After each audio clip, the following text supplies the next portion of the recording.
Hi friends, good evening.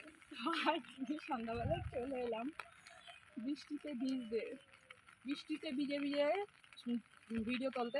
কারণ আমার একটা ফ্রেন্ড আমাকে বলেছে, অনেক দিন ধরে বলেছে যে রিকোয়েস্ট ভিডিও, তো তার জন্য এই ভিডিওটা।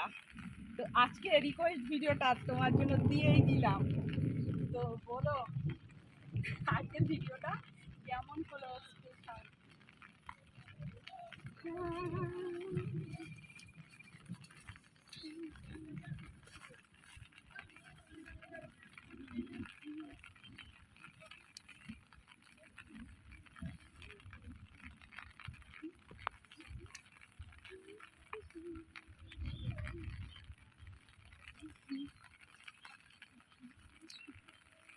ভালো কথা।